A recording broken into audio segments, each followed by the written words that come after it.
The air in the Grand Astoria ballroom wasn't just filled with the scent of expensive perfume and champagne. It was thick with the suffocating weight of one man's success, a success built on the ashes of my dreams. My ex-husband Julian Croft stood on a stage bathed in golden light, his arm wrapped around a woman who sparkled like the diamond on her finger. He called her his future, and me, I was the past he'd tried to bury. He invited me here tonight to witness his triumph and my irrelevance. But what Julian didn't know is that destiny doesn't write straight lines. And tonight, the final act of our story wasn't his to write. The invitation had arrived 3 weeks ago, a thick card of ivory stock, the embossed gold letters of Croft Innovations, catching the weak light of Eleanor Vance's tiny studio apartment. It felt less like an invitation and more like a summons to her own execution. The annual Innovators Gala was Julian's coronation, the one night of the year he celebrated his ascent into the tech stratosphere. For 5 years, Eleanor had been the one behind the scenes, organizing the caterers, proofreading his speeches, soothing his fragile ego when a product demo glitched. She had been the co-architect of his dream, the silent partner whose name was never mentioned. Now, a year after their divorce, the invitation was a cruel final twist of the knife. He hadn't sent it out of courtesy. Julian didn't possess that gene. He sent it as a declaration of victory. See what you lost. See how much better my life is without you. Eleanor traced the sharp edge of the card. The divorce had been brutal.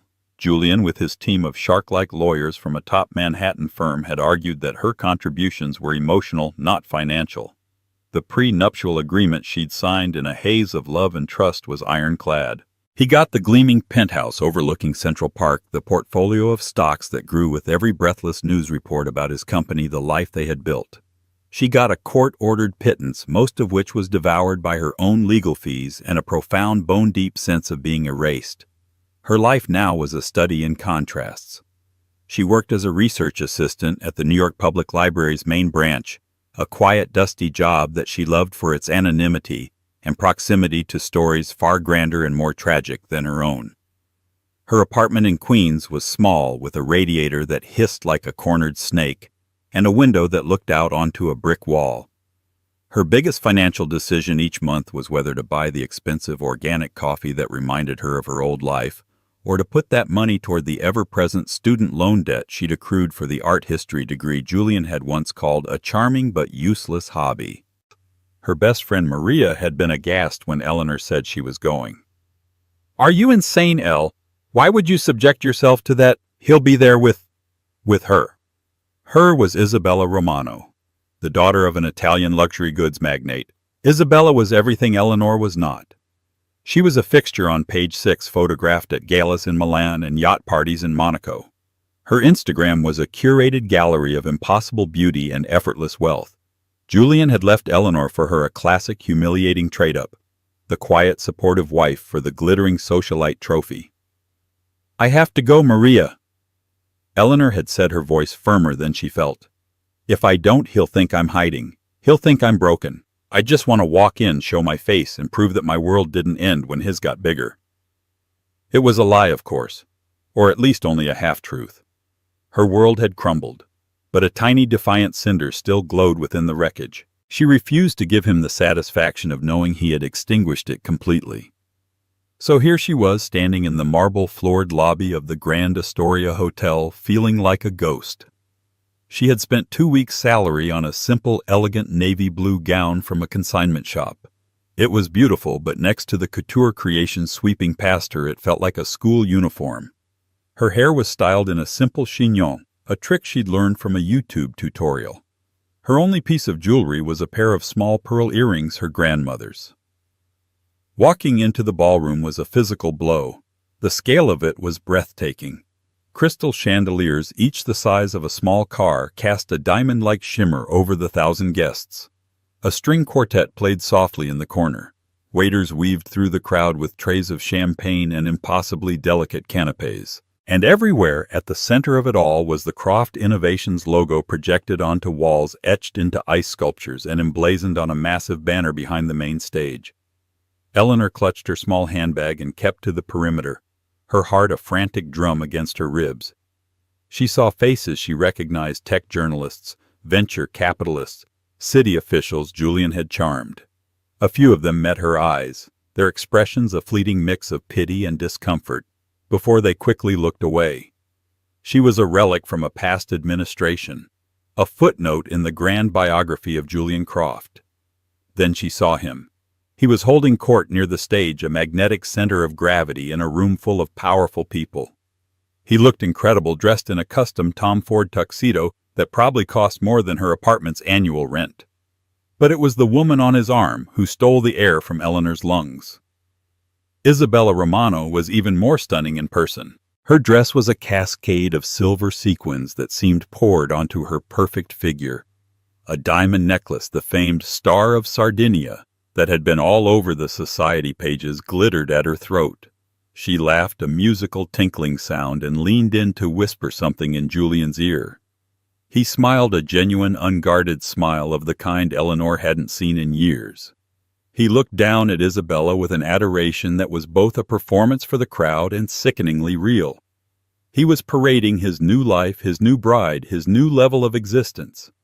And as he scanned the room, his eyes, cold and calculating, finally found Eleanor's. He didn't look surprised. He looked satisfied. A slow, cruel smirk played on his lips. He lifted his champagne flute in a mock toast, a king acknowledging a peasant in the crowd. In that moment, Eleanor felt a wave of nausea. Maria was right. This was a mistake. She was a fool for coming. Humiliation washed over her, hot and suffocating. She turned to leave, to flee back to the safety of her quiet, anonymous life. But as she turned, a tall, impeccably dressed man with silver hair and kind, discerning eyes stepped into her path. He had the quiet authority of someone who never needed to raise his voice. "Ms. Vance?" he asked, his voice a calm baritone. "Eleanor Vance." Eleanor blinked, confused. "Yes, do I know you?" "My name is Alistair Finch," he said, offering a small, polite smile. "I'm a senior partner at Blackwood & Sterling. I sent you a letter a few weeks ago. I was hoping we might have a word." The name of the law firm meant nothing to her. She hadn't received any letter. "I'm sorry, I think you have the wrong person." "Oh, I'm quite certain I don't," Mr. Finch replied, his gaze unwavering. "My letter concerned the estate of your maternal grandmother, Seraphina Blackwood." Eleanor froze her hand on the ballroom door. Seraphina Blackwood. The name was a whisper from her childhood, a woman her mother had spoken of only in hushed, pained tones. A woman who had disowned her daughter for marrying a poor musician. A woman Eleanor had never met and had long presumed was dead. "My grandmother," she stammered. I don't understand." Alistair Finch's kind eyes held a hint of something more urgency. "Ms. Blackwood passed away 2 months ago. She named you the sole beneficiary of her estate.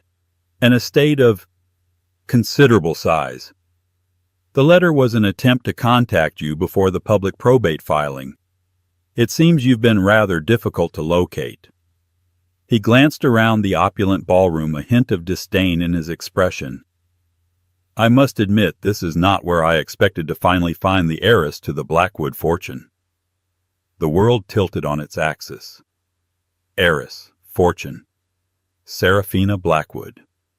The words echoed in the cavernous space of Eleanor's mind, drowning out the string quartet and the polite chatter of the gala.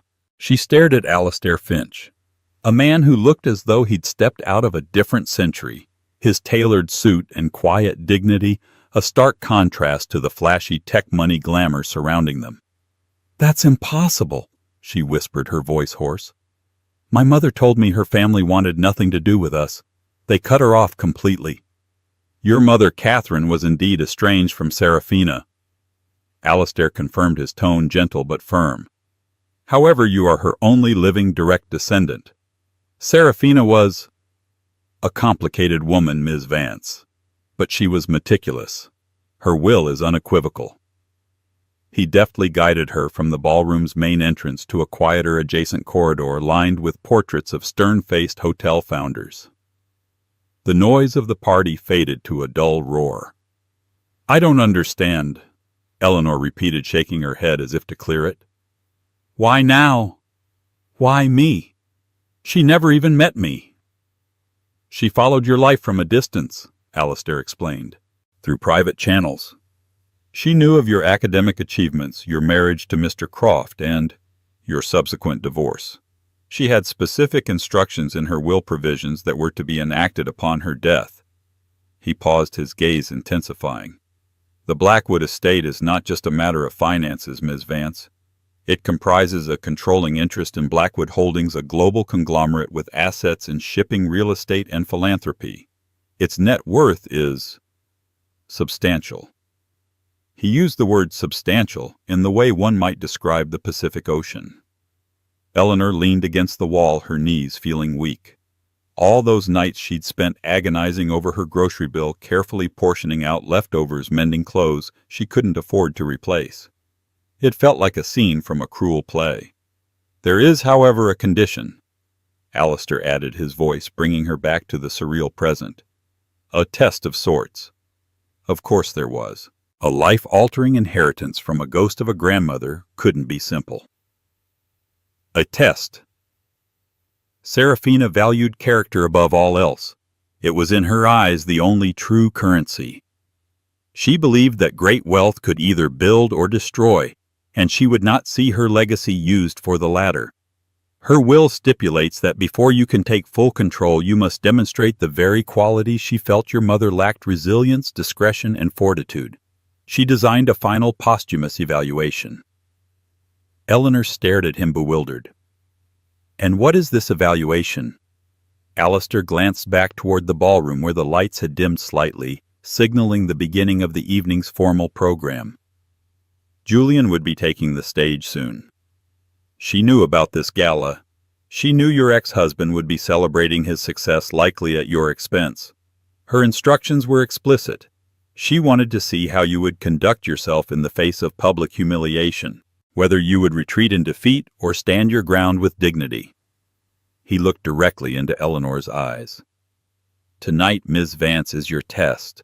Serafina believed that how a person handles their lowest moment reveals their true worth. A bitter laugh escaped Eleanor's lips. "So my phantom grandmother is using my public shaming as some kind of final exam? That's monstrous." "It is unorthodox," Alistair conceded. "But Serafina Blackwood was not a conventional woman. She saw your divorce not just as a personal tragedy, but as a crucible. She wanted to know if the fire had forged you into something stronger." The pieces began to click into place, forming a picture so bizarre it had to be real. This wasn't just a random encounter. This was a preordained moment. Eleanor's decision to come tonight, the defiant spark that had pushed her through the doors, suddenly felt less like her own choice, and more like the pull of an invisible string manipulated by a dead woman's hand. "What do you want me to do?" she asked, her voice low and tense. "For now, nothing. Simply remain. Let the evening unfold. I will be nearby. My purpose here is to observe, and should the moment be right, to act as instructed by the will." His calm demeanor was strangely reassuring, a steady anchor in her swirling sea of confusion. Just then a hush fell over the ballroom, followed by a wave of applause. On the stage, Julian Croft stood at the podium, basking in the adoration. He was a master showman, his smile broad and confident, his gestures expansive. Thank you," he began, his voice amplified throughout the hall. "Welcome everyone to a celebration of the future, a future we at Croft Innovations are building every single day." Eleanor felt Alistair's steadying presence beside her. "Courage, Ms. Vance," he murmured, his voice almost inaudible. Julian launched into his speech a well-rehearsed narrative of struggle and triumph. He spoke of vision and disruption, of paradigm shifts and synergy. He conveniently omitted the years Eleanor had spent working 2 jobs to support them while he coded in their tiny apartment, the inheritance from her father that had provided the seed money for his first prototype, the endless nights she'd spent as his sounding board and editor. In his telling, he was a solitary genius who had willed an empire into existence through sheer force of will. Eleanor listened, the old familiar sting of erasure replaced by a new cold anger. It wasn't just about her anymore. It was about the legacy of a woman she'd never met, a test of character she hadn't known she was taking. Then Julian's tone shifted, becoming more personal. Success isn't just about building great products. It's about building a great life. It's about knowing when to divest from assets that are holding you back and acquiring new ones that will propel you into the future. The coded language was unmistakable. The entire room knew he was talking about her. She could feel hundreds of pairs of eyes seeking her out in the shadows, a collective prurient curiosity. And I, Julian continued, turning to Isabella, who stood beside the stage glowing under a dedicated spotlight, have made the acquisition of a lifetime. He beckoned for her to join him. She glided onto the stage, the picture of perfection. He took her hand, lifting it to show off the colossal diamond ring. I am thrilled to announce, he boomed, that Isabella Romano has done me the incredible honor of agreeing to be my wife. She is my partner, my inspiration, and the new brilliant face of the Croft legacy. The room erupted in thunderous applause. Cameras flashed, creating a strobe effect that made the scene feel even more unreal. Julian pulled Isabella into a deep, passionate kiss for the cameras, a perfectly staged moment of triumph. Eleanor stood frozen in the corridor, the sound of the applause like waves crashing over her. She felt the familiar hot shame rising in her throat, the instinct to turn and run screaming. But then she felt Alistair Finch's gaze on her. She thought of the woman named Serafina watching from beyond the grave. Resilience, discretion, fortitude. She took a deep breath.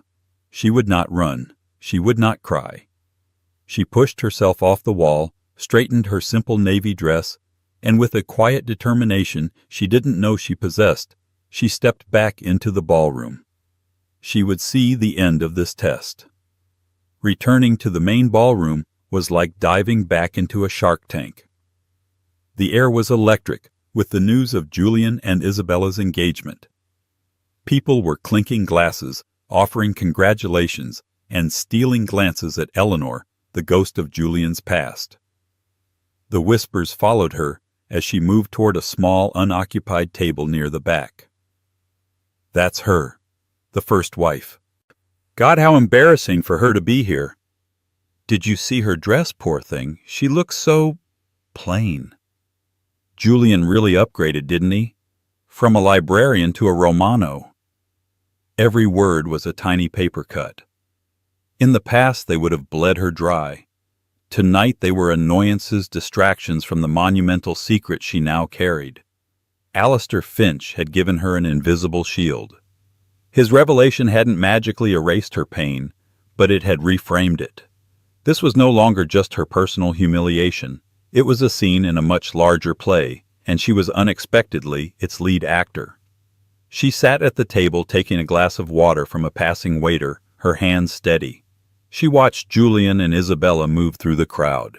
They were a king and queen receiving their subjects. Isabella was masterful, touching arms, laughing at jokes, her eyes sparkling.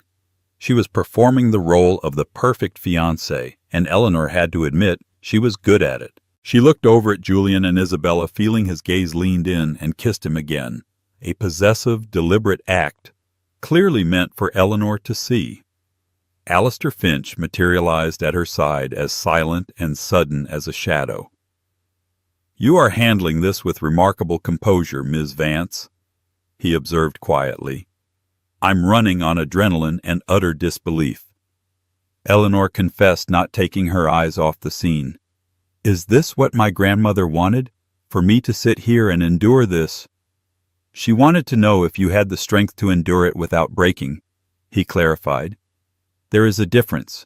Breaking is reacting with anger, with tears, with public spectacle. Enduring is observing, learning, and waiting for the opportune moment to act. Serafina was a master of strategy. She believed true power was never loud. His words resonated deep within her. For years she had been loud in her support for Julian, cheering his successes, fighting his battles. Her reward had been silence and dismissal. Perhaps Serafina and Alistair were right. Perhaps quiet strength was the most potent force of all. The program for the evening continued. There were more speeches and award ceremony for Croft Innovations' top employees, and then the main event Julian used to burnish his philanthropic image, the charity auction. The auctioneer was a celebrity in his own right, a fast-talking, charismatic man named Simon Leduc, who cajoled and charmed millions of dollars from the city's elite every year. The items began simply enough: a week-long stay at a private villa in Tuscany, a custom piece of jewelry from a famous designer, a walk-on role in a Hollywood blockbuster. The bidding was fierce, with tech titans and real estate moguls trying to one-up each other, their egos as much on the line as their money. Eleanor watched, a distant observer. This was a world of such casual astronomical wealth that it felt like fiction, and now she was supposedly a part of it. The idea was so preposterous she almost laughed. As the auction progressed, Julian and Isabella returned to a large central table holding court. Julian, flushed with victory and champagne, was particularly bombastic, making large, ostentatious bids, ensuring the Croft name was attached to every major donation. "The next item," Simon Leduc announced, his voice dropping to a more serious tone, "is one of profound cultural and historical significance. We are auctioning the naming rights to the new state-of-the-art research wing of the New York Public Library." Eleanor's head snapped up. Her library, the place that had been her sanctuary, her escape. The wing was a massive project, years in the making, designed to digitize and preserve some of the world's rarest manuscripts. "This is more than just a name on a building," Leduc continued. "This is a chance to etch your family's legacy into the heart of this city's intellectual life for centuries to come. The funds will go directly to the Endowment for Preservation and Access. We will open the bidding at $5 million. A hush fell over the room. This was the crown jewel of the auction. A paddle went up. $5 million from an elderly banking patriarch. $6 million came a bid from a rival tech CEO who shot a challenging look at Julian. Julian smirked. This was his territory. The library was just a few blocks from his office. It was a perfect highbrow symbol of his civic dominance. He didn't even raise his paddle. He simply called out, his voice carrying across the room. $10 million. Gasps rippled through the crowd. It was a knockout bid designed to end the competition before it began. The rival CEO scowled and lowered his paddle. The auctioneer grinned. The formidable Julian Croft bids $10 million. Do I see 10 million going once? Going twice? Eleanor felt a surge of revulsion. Julian, who called her art history degree a useless hobby, who hadn't read a book for pleasure in a decade, was about to slap his name on her sacred space. His legacy would be built on the one place she had found solace from the wreckage he'd caused. It was the ultimate insult. She felt a strange calm settle over her. She looked across the room and caught Alistair Finch's eye. He gave her the slightest, almost imperceptible nod. It was the signal. The opportune moment. The auctioneer raised his gavel. "Sold for 10 million, 15 million. The voice was clear, calm, and carried an unexpected authority. It was Eleanor's. Every head in the ballroom swiveled in her direction. The silence was absolute, a thick, heavy blanket of disbelief. People stared, their mouths agape. Who was this woman? The forgotten ex-wife in the consignment dress. Was this a joke? Julian's face was a mask of incandescent fury. He was being challenged publicly by the last person on earth he ever expected. He thought it was a pathetic, desperate stunt. He glared at her, his eyes full of venom. The auctioneer, Simon Leduc, looked utterly bewildered. I'm sorry, madam, did you say 15 million? I did. Eleanor said, her voice not wavering. She stood up, her posture straight, her gaze locked not with Julian but with the auctioneer. Julian, seething, shot back, 20 million. The words were a snarl. This was his night, and he would not be upstaged. The room was buzzing now, the atmosphere crackling with tension. This was no longer about philanthropy, it was a public duel. Eleanor didn't hesitate. 25 million. Isabella placed a restraining hand on Julian's arm, her perfectly painted smile now strained. "Julian, darling, what is she doing? Don't let her provoke you." But Julian was beyond reason. His pride was on the line. He was being humiliated by the ghost he thought he'd exorcised. 30 million, he bellowed, his face turning a blotchy red.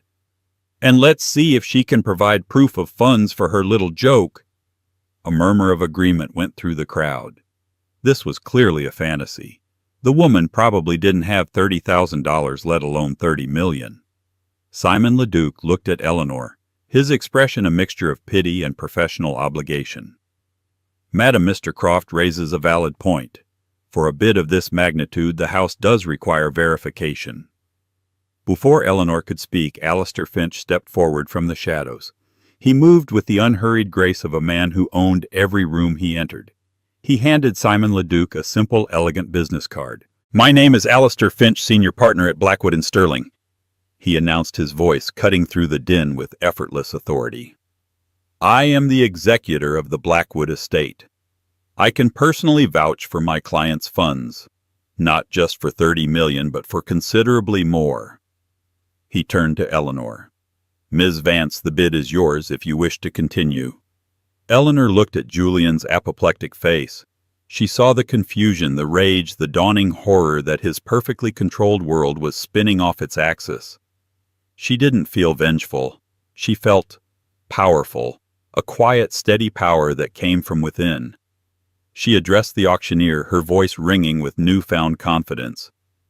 $50 million, she said as calmly as if she were ordering coffee. "And my bid is final."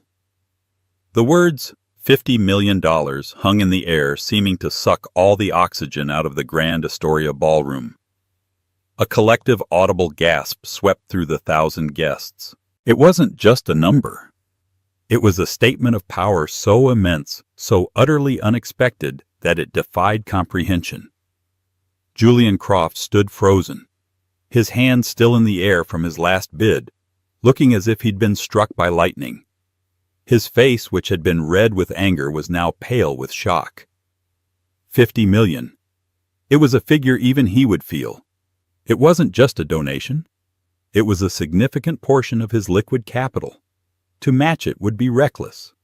To lose to her would be unthinkable. The auctioneer, Simon Leduc, stared at the business card in his hand, and then at Alistair Finch. The name Blackwood was not like the flashy new money names that dominated the tech world. It was an older name, a name whispered in the hushed halls of Wall Street, in the boardrooms of old-world corporations. It was a name associated with quiet generational wealth that dwarfed the fleeting fortunes of tech billionaires. Leduc, a man who understood the nuances of power, immediately changed his tone. His voice was now filled with a deep, resonating respect. "The bid is $50 million, he announced, his eyes now fixed on Eleanor with awe. "From Ms. Eleanor Vance." He looked at Julian. "Mr. Croft, do you care to counter?" All eyes were on Julian. The spotlight of his own making had become an interrogation lamp. He was trapped. He looked at Isabella, whose face was a carefully constructed mask of neutrality, but her eyes were wide with panic and confusion. He looked at his business rivals, who were watching him with undisguised glee. He looked at Eleanor, and for the first time he didn't see the mousy, compliant woman he had discarded. He saw a stranger, a woman with an unnerving calm and a terrifying confidence. He couldn't speak. He was publicly castrated, his power and wealth rendered insufficient in a single sentence from the woman he had deemed worthless. He gave a slight, almost imperceptible shake of his head. 50 million going once. Leduc boomed, his showmanship returning. Going twice. Sold for $50 million to the magnificent Ms. Eleanor Vance. The room, after a moment of stunned silence, erupted. But it wasn't the polite, obligatory applause from before. It was a roar of shock, excitement, and frantic speculation. People were on their feet, craning their necks to get a better look at Eleanor. Who was she? How was this possible? The whispers were no longer about her sad little dress. They were about the source of her impossible fortune. Alistair Finch leaned in and murmured in Eleanor's ear, "The second part of Seraphina's instructions, Miss Vance. Discretion is knowing when to be silent. Fortitude is knowing when to be heard. You have passed." Eleanor felt a wave of dizziness, but she held herself steady. She had done it. She had faced the dragon in his own lair and emerged unscathed. As the auction concluded and the chaos of conversation erupted, the host of the gala, a well-known city philanthropist named Beatrice Vanderbilt, a woman whose lineage was as old and respected as the Blackwoods, made her way to the stage. She knew Alistair Finch well. "Ladies and gentlemen," Beatrice began, her voice calming the room, "we have just witnessed one of the most remarkable acts of philanthropy in this city's history. A $50 million donation to preserve our shared knowledge is simply breathtaking." She smiled warmly, not at the crowd, but directly at Eleanor. "Many of you may be wondering about our incredibly generous donor. While I know Ms. Vance to be a woman who values her privacy, I feel a clarification is in order, especially to celebrate such a monumental gift." She gestured for Eleanor to join her on the stage. With Alistair at her side, Eleanor felt as if she were floating. She walked up the small set of stairs, her heart pounding but her head held high. She passed Julian's table. He wouldn't look at her. He was staring at his water glass, his entire empire of ego shattered around him. Standing on the stage under the same golden lights where Julian had announced his new life, Eleanor looked out at the sea of faces. Beatrice Vanderbilt spoke with clear, deliberate authority. "Tonight's winning bid for the library wing was placed by Ms. Eleanor Vance. For those of you unfamiliar with her family's long and quiet history of patronage to this city, she is the granddaughter and sole heir of the late great Seraphina Blackwood." The name landed like a thunderclap. Blackwood. Suddenly it all made sense. The impossible bid, the presence of Alistair Finch, the quiet confidence. Eleanor wasn't the ex-wife of a new money billionaire. She was the heiress to an old money dynasty. She hadn't been punching up. She had been reaching down. Beatrice handed Eleanor the microphone. "Ms. Vance, would you care to say a few words about what you would like the new wing to be named?" Eleanor took the microphone, her hand surprisingly steady. She looked across the room past the stunned faces and found Julian. He was finally looking at her now, his expression a toxic cocktail of hatred, disbelief, and a dawning, horrifying understanding of what he had thrown away. "Thank you, Beatrice," Eleanor said, her voice clear and strong, amplified for all to hear. "The New York Public Library was a sanctuary for my mother when she had little else. It gave her access to worlds she could only dream of. Therefore, I would be honored to name the new wing after her." She took a deep breath. "It will be called the Catherine Vance Memorial Wing for Arts and Letters." She had not only claimed her power, she had used it to restore the name and honor of the mother Seraphina had disowned and Julian had disdained. It was a perfect, poignant checkmate. She handed the microphone back to Beatrice, and without a second glance at Julian, she walked off the stage. Her test was over. Her new life was just beginning. The aftermath of the revelation was a maelstrom. As Eleanor descended the stage, she was no longer a ghost, but the epicenter of the gala. People who had looked through her an hour ago were now desperate to catch her eye, their faces plastered with sycophantic smiles. Venture capitalists who had once dismissed her as Julian's wife were now mentally calculating the strategic value of an alliance with Blackwood Holdings. Alistair Finch acted as a shield, expertly navigating her through the throng. "Ms. Vance has had a rather overwhelming evening and will not be taking questions," he stated calmly but with an air of absolute finality to anyone who got too close. He guided her toward the exit, their departure as swift and decisive as her bid. As they reached the grand lobby, a voice raw and desperate called out her name. "Eleanor!" It was Julian. He had pushed his way through the crowd, his face pale and slick with sweat. Isabella was trailing behind him, her expression unreadable, her eyes darting around as if assessing the damage to her own brand. "Eleanor, wait!" Julian panted, blocking their path. "We need to talk." Eleanor stopped and looked at him. The man who had terrified and intimidated her for the past year now looked small and pathetic. His power, which had always seemed so absolute, was revealed to be a fragile construct, easily shattered by a force he couldn't comprehend. "There's nothing to talk about, Julian," she said, her voice devoid of the anger he expected. It was worse. It was indifferent. "Nothing to talk about." He scoffed, a hint of his old arrogance returning. "You pull a stunt like that, Blackwood. You never told me. All those years you let me think you were—" "What, Julian? Poor?" she finished for him. "I was poor. I knew nothing about this. Not that it would have mattered to you. You didn't value me for what I had. You devalued me for what I didn't." "That's not true," he insisted, his voice cracking. "We were a team. I made a mistake. This whole thing with Isabella. It was a lapse in judgment. The pressure of the company." It was a pathetic, transparent plea. He wasn't apologizing for hurting her.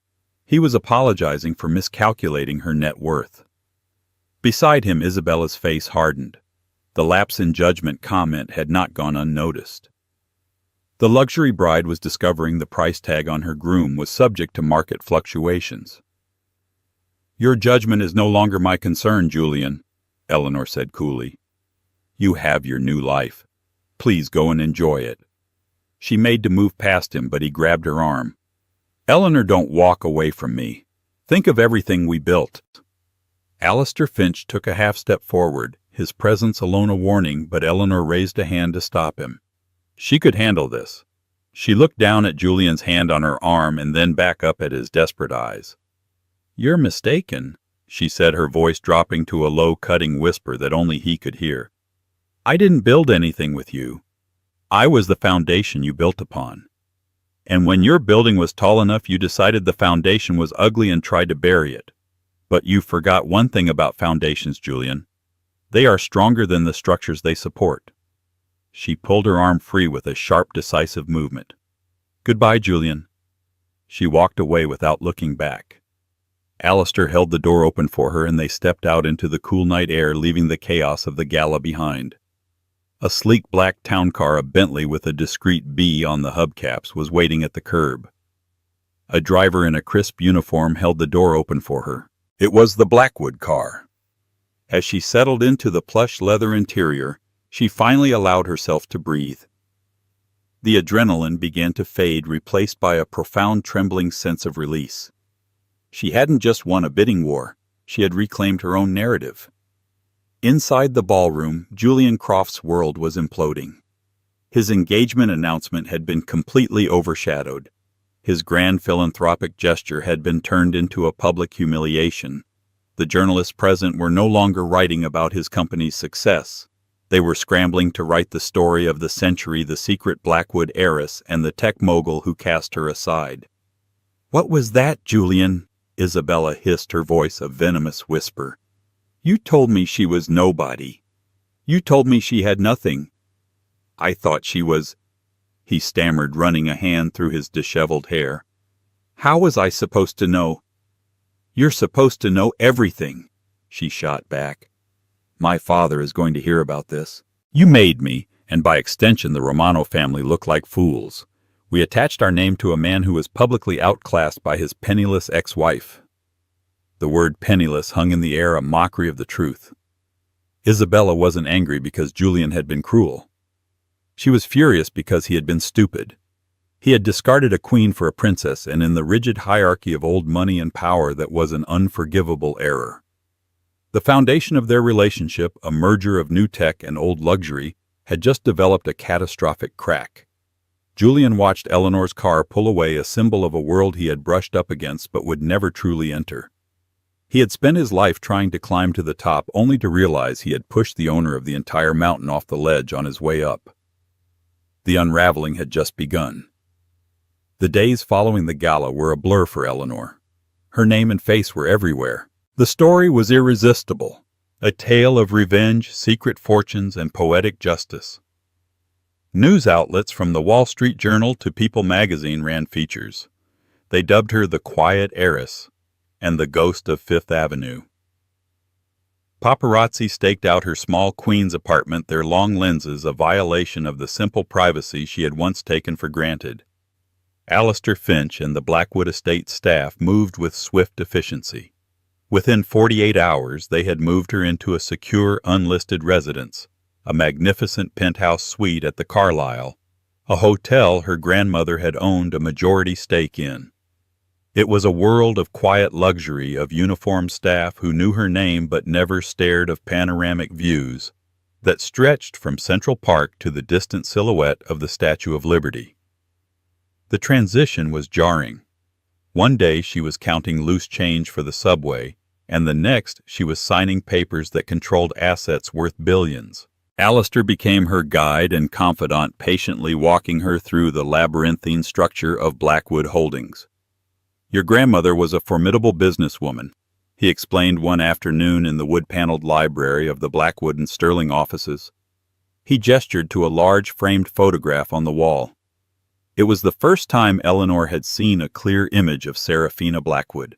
She was a woman in her late 60s with piercing blue eyes, silver hair pulled back in an elegant knot, and a mouth that looked as if it rarely smiled, but saw everything. She exuded an aura of indomitable will.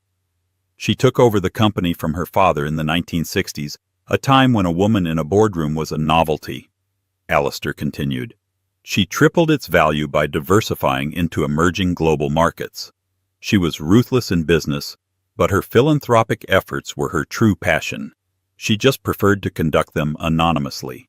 He slid a thick binder across the polished mahogany table. "This is the charter for the Blackwood Foundation. It is now under your sole direction. Its endowment is self-sustaining and currently valued at over $20 billion. Eleanor opened the binder. The Foundation's work was vast and global, funding medical research, building schools in developing nations, sponsoring artistic endeavors, and protecting endangered ecosystems. It was a portfolio of hope and progress. "Why me?" Eleanor asked, her voice soft. "After all the bitterness with my mother, why trust me with all of this?" "Because you are Catherine's daughter," Alistair said simply. Seraphina's greatest regret was her pride. She disowned her daughter for choosing love over duty as she saw it. She spent the next 40 years trying to rectify that mistake in the only way she knew how, by ensuring her daughter's child would never want for anything. She followed your life, admiring your quiet resilience, your dedication to your studies, your loyalty to a man who frankly did not deserve it. She saw in you the heart of her daughter, but the steel of a Blackwood.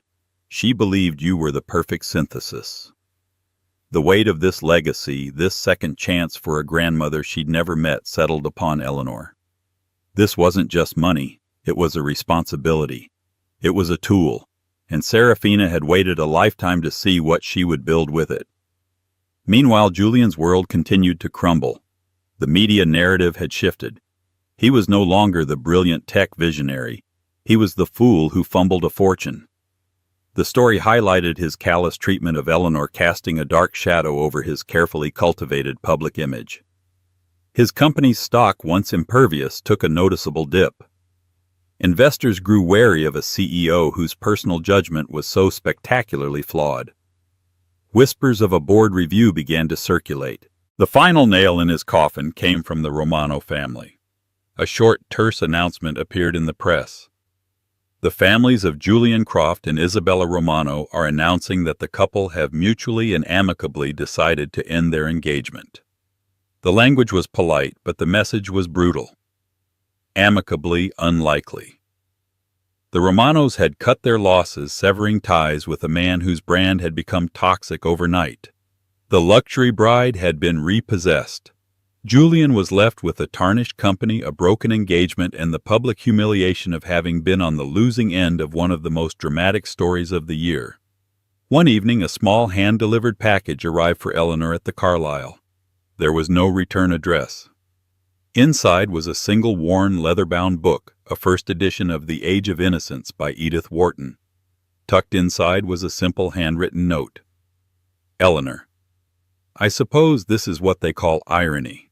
Congratulations on becoming the woman you were always meant to be. I am truly sorry. Julian. She held the book, a peace offering from a fallen king. He had remembered her favorite novel. A flicker of the old affection, a ghost of the man she had once loved, passed through her. But it was just that, a ghost. She placed the book on a shelf, a relic of a former life, and turned back to the work in front of her, to the future her grandmother had entrusted to her. The apology was years too late and billions of dollars short of meaning anything. 1 year later, the autumn sun cast a warm golden glow on the steps of the New York Public Library. A crowd had gathered for the official dedication ceremony of the new research wing. The $50 million donation had been fast-tracked, and the project was completed in record time. Eleanor Vance stood at the podium, no longer the timid ghost of the Grand Astoria ballroom, but a poised, confident woman addressing the city's academic and cultural leaders. She was dressed in a simple but impeccably tailored suit, her demeanor radiating a quiet authority that had nothing to do with her wealth and everything to do with her purpose. Knowledge is the one true inheritance that can never be lost or stolen. She began, her voice steady and clear. It is a sanctuary in times of sorrow and a beacon in times of confusion. My mother Catherine understood this. Though she had little in material wealth, she possessed a richness of spirit and intellect that she found within the walls of this very institution. She looked out at the crowd, her gaze confident. Today we dedicate this wing in her memory. It is my hope that the Catherine Vance Memorial Wing will serve as a sanctuary for future generations of thinkers, dreamers, and scholars. May all who enter its doors find the same peace, inspiration, and boundless possibility that my mother once did. As she finished, the audience rose to its feet in a sustained, heartfelt standing ovation. Alistair Finch, standing in the front row, allowed himself a rare, proud smile. After the ceremony, as Eleanor greeted well-wishers, a reporter from the New York Times approached her. "Ms. Vance, an incredible day. There are reports that Blackwood Holdings recently acquired a controlling interest in a struggling biotech firm, pledging to redirect its focus to rare disease research rather than profitable lifestyle drugs. Can you comment?" "The Blackwood Foundation's mission is to invest in people, not just profits," Eleanor replied smoothly. "We believe the true measure of our success will be in the lives we change, not the dividends we earn." That was Seraphina Blackwood's philosophy, and it is now mine. She had spent the last year transforming herself from an heiress into a leader. She had dived headfirst into the work of the foundation, traveling the world, meeting with scientists, artists, and educators. She wasn't just signing checks, she was actively shaping a new legacy, one that blended Seraphina's strategic acumen with her own deep-seated empathy. Later that day, she received an alert on her phone. It was a link to a small business article. Julian Croft steps down as CEO of Croft Innovations amidst plummeting stock prices. The article detailed how the company, once a Wall Street darling, had failed to innovate, its reputation permanently damaged by its founder's public downfall. It was being sold for parts to a larger competitor. Julian Croft, the man who had erased her from his story, had now been effectively erased from his own. Eleanor felt a brief fleeting pang of something that might have been pity, but it passed quickly. His fate was of his own making. Her focus was elsewhere. She walked into the newly dedicated wing. The air smelled of polished wood and old paper. Sunlight streamed through the high arched windows, illuminating dust motes dancing in the air. In the main hall, carved in elegant letters into the cool marble wall, were the words, "The Catherine Vance Memorial Wing." Eleanor reached out and traced the letters of her mother's name. In the end, it wasn't her ex-husband's name, or even the powerful Blackwood name that was etched in stone. It was the name of a woman who had been disowned and forgotten, a woman who had chosen love and had been punished for it. Through her, her mother's legacy was finally honored. Through her grandmother, a lifetime of regret was finally redeemed. And for herself, Eleanor Vance had found something far more valuable than a billion-dollar fortune. She had found her own name, and her own story was more than enough. Eleanor's story isn't just about the stunning reversal of fortune. It's a powerful reminder that our true worth is never defined by someone else's opinion of us. It's not determined by our bank account, our job title, or the person standing beside us. True value is forged in our character, in our resilience, when we face our darkest moments, and in the quiet dignity we maintain when the world tries to strip it away from us. Julian saw Eleanor as a liability he had to discard, but he was blind to the fact that her strength was the greatest asset he ever had. What do you think is the most powerful form of revenge? Is it loud public victory, or is it quiet, undeniable success? Let me know your thoughts in the comments below.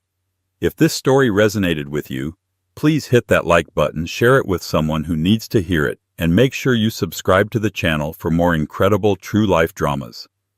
Your support helps us bring these stories to light. Thank you for listening.